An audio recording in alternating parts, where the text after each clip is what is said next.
a stationery manufacturer in Osaka. It's a small company of about 60 employees. Since their founding in 1915, they've continued to produce erasers. They have a diverse lineup of erasers, both big and small. こちらが1号モデルになります。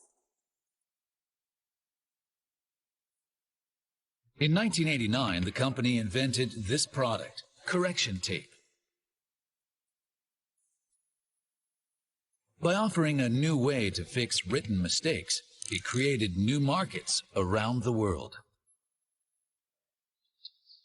Our story begins back in 1982. At the time, a certain stationery product was popular among Japanese children.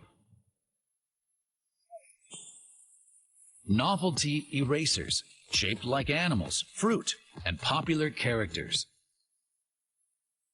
These fun erasers stood out from the regular ones, and children loved them.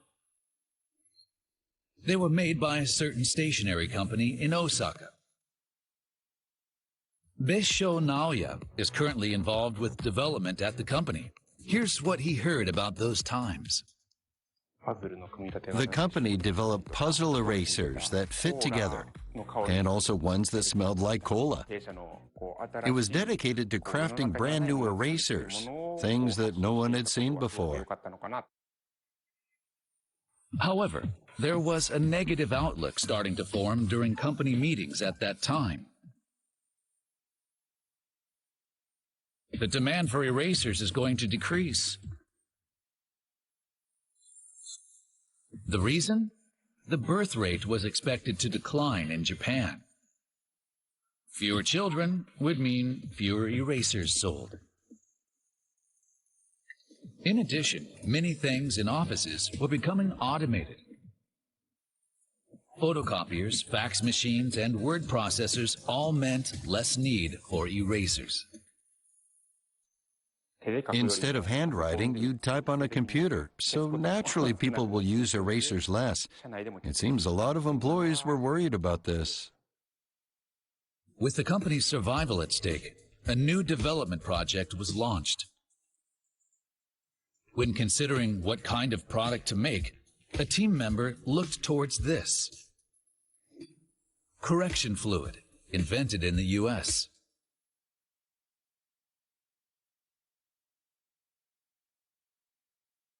Brush the white liquid over your mistake, let it dry, and write over it. Correction fluid had also made its way to Japan. It was becoming common in office workplaces. The company quickly moved to put out its own correction fluid, but they were late to make it to market. Sales weren't good, and they started using up the surplus stock in their own office. With erasers, we were pioneers, so sales were good with that kind of lead position. But with correction fluid, we were followers. Our warehouse was filled with stacks of boxes filled with correction fluid. It was a real concern. Since its founding, the company had specialized in erasing letters. Could they become pioneers again by developing a new product? The search was on for fresh ideas.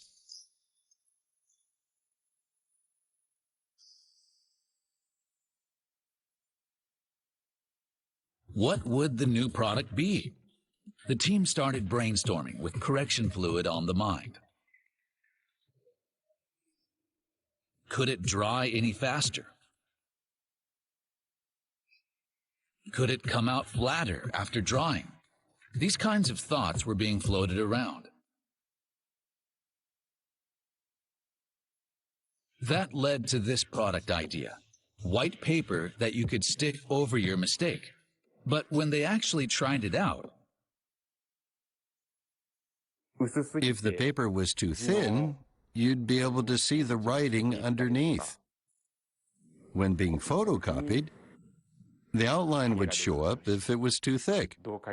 I hear there was a lot of trial and error involved in improving it. Was there a better way? The team continued to look for options. They found inspiration from somewhere unexpected. The mainstay of the company, the erasers. Take a look at the erasers and you'll find printed lettering. They're applied using a transfer from a layer of film. Could they borrow from this technology? We had an eraser that had printed text on it. That text was like a thin black layer. The idea was that if that was made into a white layer instead, maybe it could be used to cover black text. And so, the team had their idea for correction tape. They gathered materials and started prototyping right away.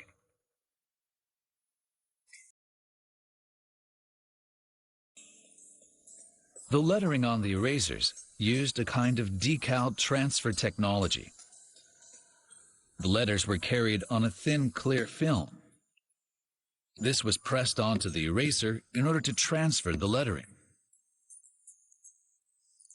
The team proposed an idea based off of this, a tape with a white layer on clear film. The white layer would be attached to a strip of film using adhesive. The bottom would also have adhesive, so that the white could stick onto the paper and peel from the film. The width of the film was set at 6 millimeters, enough to cover writing. But there was a problem with length. If they made the tape long, it became very hard to manage.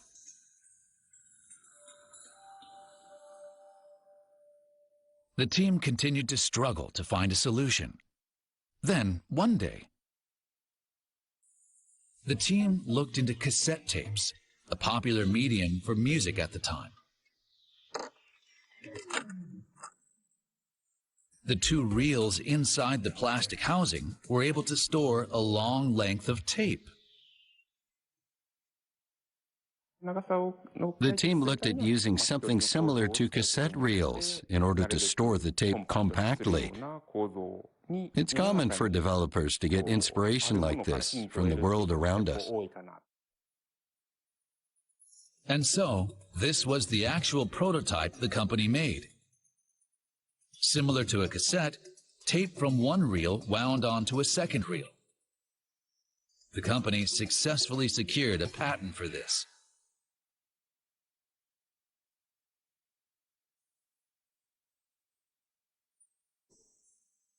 Afterwards, as the team continued prototyping, they hit another issue.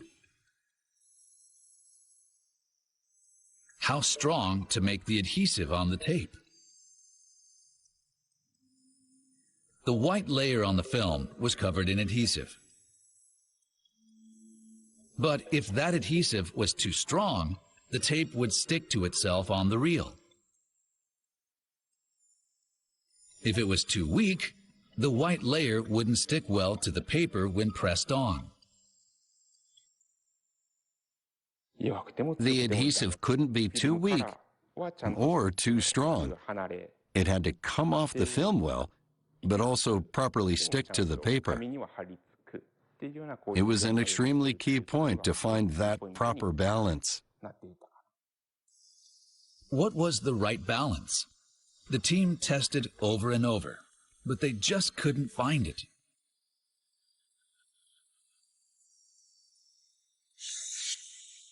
The team was exhausted. One day, one of the members was on a drive. The lane lines looked like correction tape. Anything that was white reminded him of correction tape. It seems he was thinking about it each day to the point where he was seeing it everywhere. Testing for the adhesive continued on until finally, 5 years in, September 1989. They found the right strength for the adhesive. and the correction tape was complete.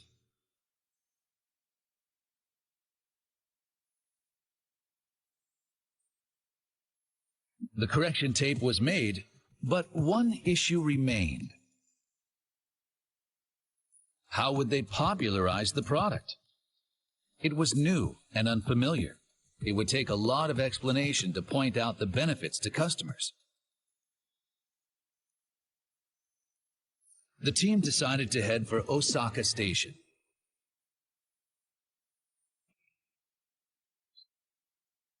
They wore clipboards around their necks, calling out to pedestrians. The plan was to get people to try it for themselves.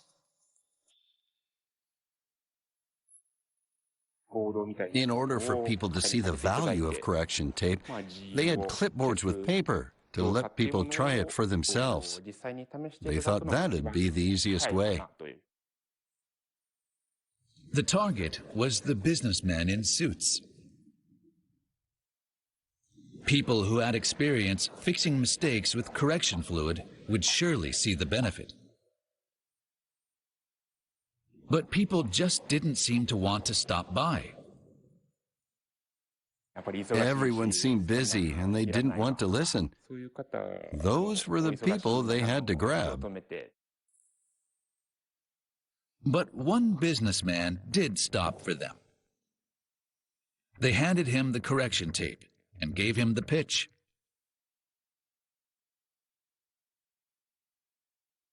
You can fix mistakes you can't with an eraser. Give it a shot.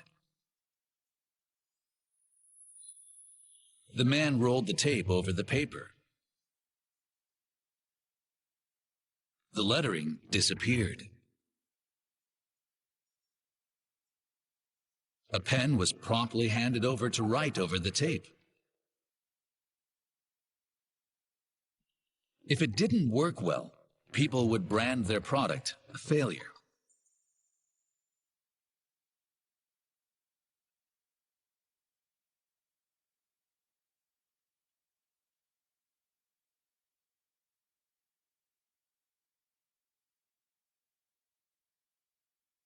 The pen wrote over the tape cleanly. The businessman was impressed. It wasn't a liquid-like correction fluid. You just had to apply the tape. Fixing mistakes was easy, and you could write over it immediately. That impressed people. I think they thought this could really improve productivity. That was how the value of correction tape became recognized.